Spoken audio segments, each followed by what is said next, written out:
Les decía que nuestro tema tiene que ver con la gestión de procesos. Inicialmente lo que hemos hecho es diferenciar un proceso de una aplicación. ¿Alguien me puede recordar cuál es la diferencia?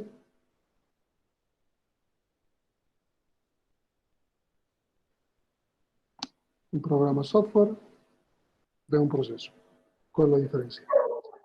El programa es un conjunto de datos que define la conducta del proceso y el proceso son las actividades que hacen que se ejecute el programa. Ya, de una manera más simple. Tal vez Por la analogía de la torta, de una receta es el programa y realizar la receta como la mezcla y demás es el proceso. Las actividades, ¿ok? Otro. Lo que han entendido de la diferencia entre un programa, una aplicación software, entre los procesos. El programa ejecuta el proceso utilizando un conjunto de datos.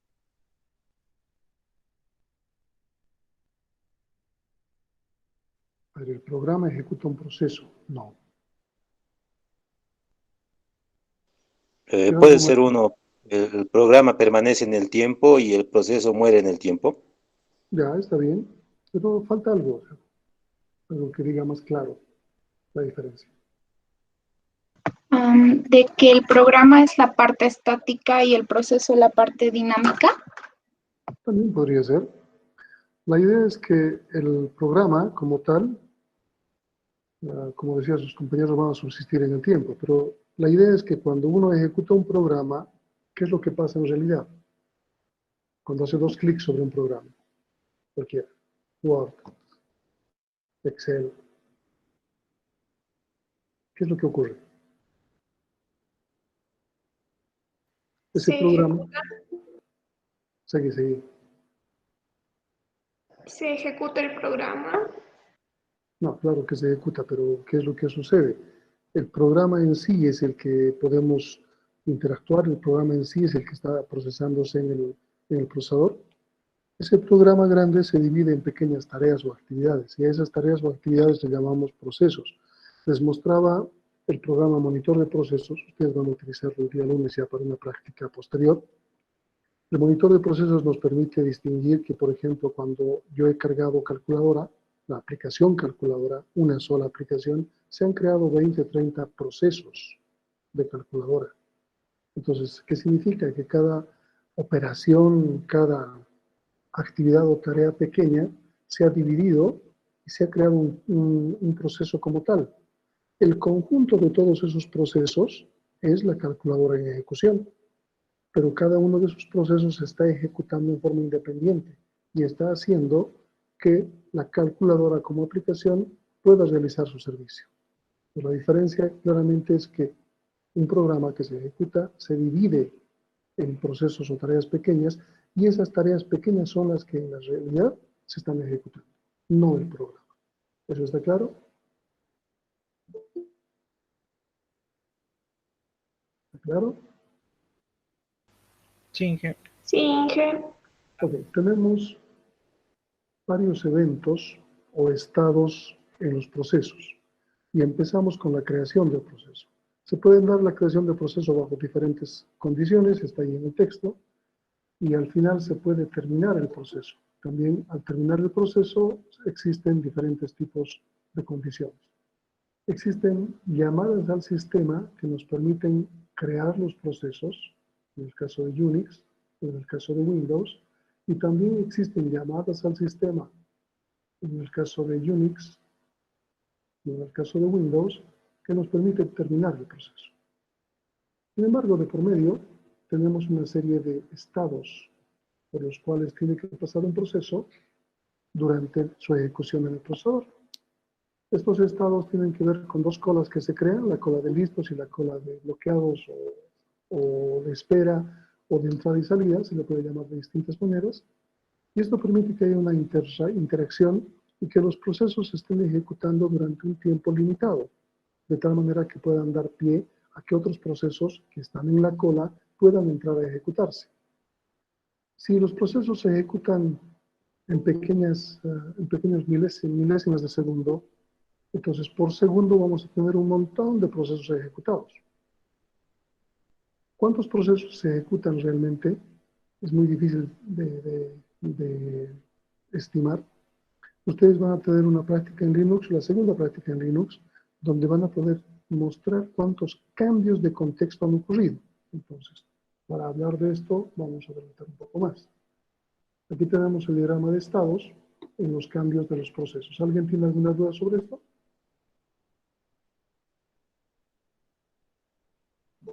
Nada, ¿ok?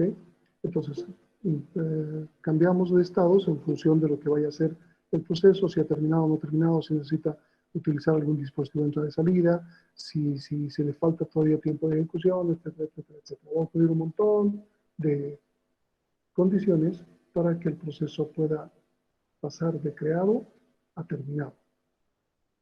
¿Está bien? Ok.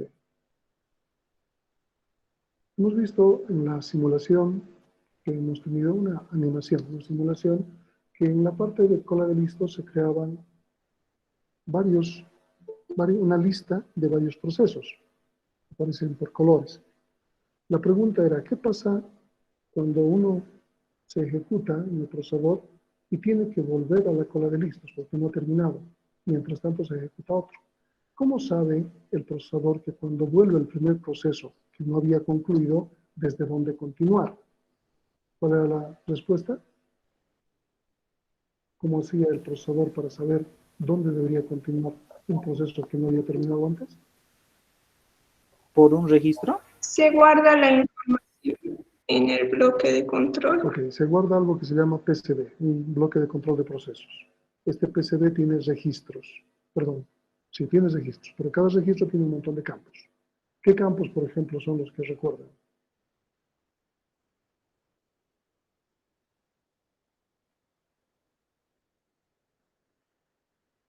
De los más importantes tenemos el contador de programa.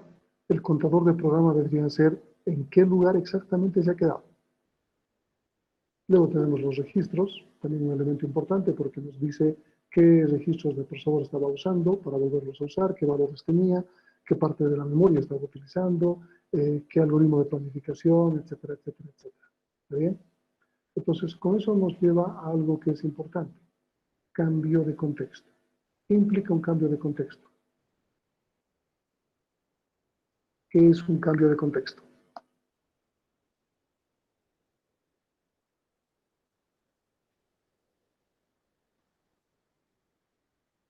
¿Nadie recuerda eso? ¿Altera el orden de ejecución?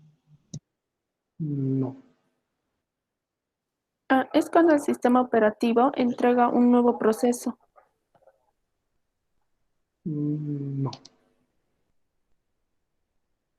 Un cambio de contexto implica en que utilizamos una fracción de tiempo. Ya, en realidad La es CPU un tiene que tiempo. recordar un proceso. Ya, perdón, Alexander. Pero cuando dices que utilizamos un tiempo, sí, todo lo que está haciendo el procesador está en el tiempo. Un cambio de contexto es un desperdicio de tiempo para el procesador. Ahora sí, Alexander, continúa. Que el CPU pierde tiempo en guardar un proceso. Ya, pero ¿qué implica el cambio de contexto?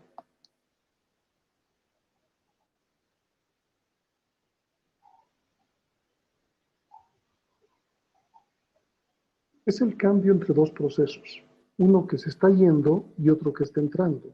Entonces, un cambio de contexto implica para el procesador que tenga que actualizar, grabar, guardar el PCB del proceso que se está saliendo para que luego pueda continuar y cargar en memoria el PCB del proceso que está entrando.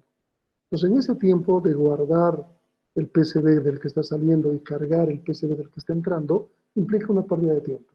Cuantos más cambios de contexto haya, menos rendimiento va a tener ese procesador. ¿Ahora sí está claro? Inge. Porque ya hemos visto estos elementos, no parece mucho cuando se resumen, pero cuando los hemos visto con detalle, les he ido mostrando cosas en los distintos sistemas operativos como Unix y Windows, les hemos visto dónde se ven los procesos, cómo se identifican estos, Y luego hemos visto un programa de terceros que nos permite ver los procesos dentro de Windows. ¿Está bien? ¿Alguna consulta? ¿Algo que no se haya entendido?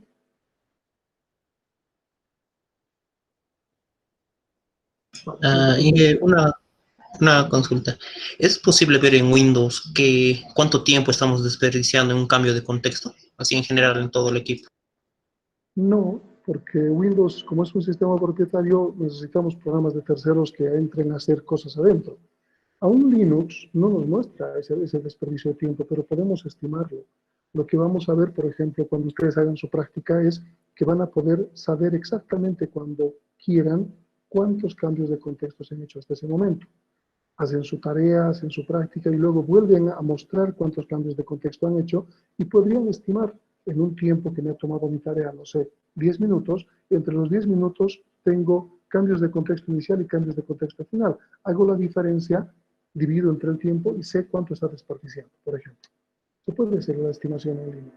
En Windows, muy difícil, porque Microsoft está cerrado, entonces no tenemos acceso a ver ese tipo de información. ¿Qué más? Disculpe, Inge, ¿el cambio de contexto es uniforme para todos los procesos o varía dependiendo del proceso que ha ejecutado y se va a ejecutar? Vamos a ver más adelante en el tema que existen algoritmos de planificación de procesos. Y dependiendo del algoritmo, un proceso puede ejecutarse completo o podría ejecutarse una partecita y volver. Entonces depende mucho del algoritmo de planificación de procesos. Entonces los tiempos también difieren de cuánto necesita cada proceso, porque cada proceso que ingresa a la planificación sabe qué tiempo de ejecución necesita, qué tiempo de uso del procesador necesita. ¿Qué más? Gracias, Inge. Disculpe, ingeniero, tenía una duda sobre la PCB. ¿Dónde se quedan esos datos que se guardan? ¿Se quedan en el proceso o en algún otro lado? En realidad, cuando se carga RAM y PCB, es parte del trabajo que había quedado inconcluso. Cuando guardamos el PCB, sigue estando en RAM. No se pasa a disco duro. Es decir, si la computadora se apaga, todo lo que estábamos haciendo se queda en nada. La RAM es volátil. Pues los procesos, vamos a suponer que un proceso tenía 100 unidades de ejecución y ha ejecutado 99, le faltaba su última vuelta, ya estaba terminando, pero apagamos la máquina. Cuando volvemos a encender, el proceso se ha muerto. La aplicación puede volverse a ejecutar y esa aplicación va a crear otro proceso, ya no el mismo, y tal vez necesite 110 unidades de ejecución ahora. Entonces, los PCBs que se actualizan en cada uno de los procesos asociados a los procesos están en memoria, que se puede perder. Pero el detalle está que cuando utilizamos, para que tenga una idea, tenemos 100 procesos.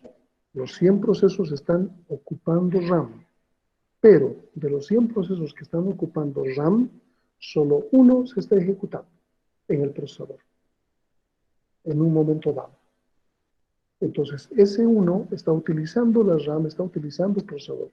Cuando se hace el cambio de contexto y se carga otro de los 100, ese otro ahora está utilizando el procesador, pero los 100 siguen ocupando RAM. ¿Está clara la diferencia? Sí, gracias. ¿Qué más? Una pregunta, ¿y hay alguna manera en la que se pueda guardar, digamos, al apagar la máquina de los procesos? Si, digamos, tenemos un proceso que, digamos, que va a durar 2 días en terminar y queremos apagar en la mitad del proceso, ¿hay alguna manera en la que podamos guardar el progreso de ese proceso? No, pero sí se puede guardar, bueno, depende del sistema operativo, podría guardar el estado en el cual están dejando una aplicación. Por ejemplo, si Mac OS se cuelga, cuando ustedes, bueno, tienen que apagar, obviamente, cuando se cuelga, pero se cuelga, nada funciona. Tienen que apagar y volver a encender. Cuando vuelven a encender, todas las aplicaciones que ustedes tenían abiertas se vuelven a abrir y todos los documentos que tenían abiertos se vuelven a abrir y dónde estaba. Windows 10 se supone que ya ha emulado esto. No he probado hasta el momento un Windows 10 colgándolo, bloqueándolo o reiniciando y que me vuelva a aparecer todo. No lo he probado. Pero hasta antes de Windows 10, Microsoft no era responsable. Lo único que ocurría era que como Windows no hacía, me han dicho que Windows 10 lo hace, he leído, no lo he probado. Pero hasta Windows 8.1 vamos a hablar. Windows 8.1 no lo hacía, no guardaba las cosas. Entonces, ¿quiénes tenían que hacerlo? Las aplicaciones que estaban corriendo sobre Windows. Word, por ejemplo, Excel de Microsoft, tienen sus propios autoguardados que les permiten guardar los estados en los cuales estaban. Pero este autoguardado no es todo el tiempo, es cada cierto tiempo. Entonces, cuando recuperan pueden perder algo. Pero ¿de qué estamos hablando? No estamos recuperando procesos, estamos recuperando el estado en el cual se había dejado la aplicación y los documentos. Una diferencia total con procesos. No se pueden guardar procesos. Ahora, si un proceso va a tomar 2 días, como tú dices, bueno, este proceso obviamente se está ejecutando en RAM. Si la aplicación le permite guardar estados, va a ir guardando estados temporales que se pueden recuperar luego. Pero si la aplicación no le permite guardar estados temporales y se apaga la máquina, el día y medio se puede perder. Vamos a suponer que solo faltaba medio día. Entonces, los procesos no se guardan. Los procesos no guardan, no almacenan cosas. Las aplicaciones sí. Pero ya saben que los procesos son parte de las aplicaciones. Son pequeñas tareas de las aplicaciones. ¿Qué más? Disculpe, ingeniero, una duda más. ¿El PCP de cada proceso es independiente al del otro o es como que todos se juntan en un espacio y se van distribuyendo según a qué proceso le toca? Ya, la pregunta es sí y no. Primero, tal como estamos viendo hasta este momento, los PCBs son independientes por cada proceso. Totalmente. ¿Está bien? Cuando avancemos la siguiente clase, el día lunes, empecemos a avanzar que existen 2 tipos de procesos. Vamos a ver que los segundos comparten cosas del más grande. Entonces existe un proceso más grande y procesos más pequeños. ¿Se acuerdan cuando les he mostrado un monitor de procesos y aparecía algo como hilo? Entonces la respuesta de la parte segunda es esa. Existen hilos que son partes de un proceso y esos comparten el PCB del proceso grande. Pero cuando son procesos pesados, se llama, cuando son procesos grandes solamente, cada uno tiene independientemente su propio PCB. ¿Qué más?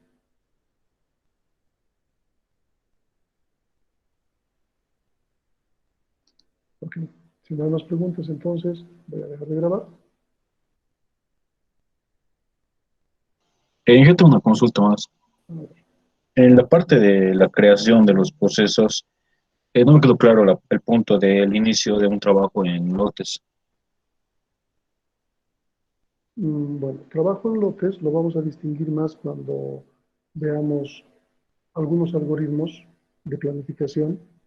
Por ejemplo, vamos a tomar una suposición de que han llegado 10 trabajos y estos 10 trabajos se tienen que ejecutar en cierto orden. En la práctica no funciona así. En la práctica los trabajos son interactivos, van llegando en función de las necesidades y el tiempo y el uso. Pero para hipotéticamente analizar o académicamente analizar un algoritmo, vamos a suponer que llega un lote y este lote es el que se tiene que realizar. Entonces es un grupo de trabajos. Ahora, se puede realizar en la computación, también en la computadora, trabajos por lotes. Puedo mandar una serie de instrucciones que se van a ejecutar secuencialmente una a continuación de otra. ¿Qué ocurre? Por ejemplo, yo soy un administrador de algún sistema informático en alguna empresa y quiero que en la madrugada se saque un backup. Entonces yo puedo programar con línea de comando, si quiero, que primero baje servicios, que saque a todos los usuarios a continuación, que luego, o primero que mande una notificación, en 10 minutos se va a bajar el sistema. Entonces, saca a todos los usuarios, baja los servicios, saca una copia de respaldo, vuelve a subir servicios y, no sé, notifica de que todo está bien. Y eso se va a realizar a las 3, 4 de la mañana. Entonces, con usuarios que tal vez tengan alguna punta de trabajo que estén en ese momento activos. Pero estoy programando algo, entonces es un lote de trabajos, no es uno por uno. Yo tendría que estar presente para hacerlo, notificar personalmente, o sea, mandar una notificación, se va a bajar el sistema, luego bajar servicios, luego sacar el backup, etcétera, etcétera. Mientras lo puedo mandar como un lote de trabajos. Y eso se va a ir realizando secuencialmente, programado. No necesita de mi presencia. A eso se refiere un lote. ¿Algo más? ¿Cuál es la utilidad de la creación de un clon de un proceso? No es que haya utilidad. Cuando se crea un hijo, eso es lo que vamos a ver en la clase siguiente, automáticamente se está creando un clon del padre. Y luego a ese clon se le cambia direcciones. Es la forma en la cual los diseñadores de sistemas operativos han ideado el crear un proceso, a través de que el padre pueda reproducirse, pueda crear un hijo. Entonces, cuando crea un hijo, no crea un hijo con todas las direcciones independientes, sino crea una copia de sí mismo. Y al crearse la copia de sí mismo, ya que ambos no van a poder funcionar porque tienen lo mismo, la misma PCB, las mismas direcciones, entonces tiene que cambiar de direcciones y sesión se ejecuta. ¿Algo más? Ok, entonces voy a detener la grabación. Ahora sí.